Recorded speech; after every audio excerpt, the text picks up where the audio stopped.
அந்த அறிவிப்பால் அன்ப தருவாளே சின்ன அறிவிப்பும் இன்று சுடுவாளே நீயும் தும்மிடி தும்மிடி ஆயுசு நூறாக என் உயிர் உன்னோட பத்திர சொத்தாக என் பார்வை உன்னோடு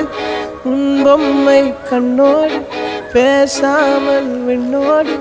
நாம் மிதந்து போவோம் காதாரா அடியாளோ நான் தாங்க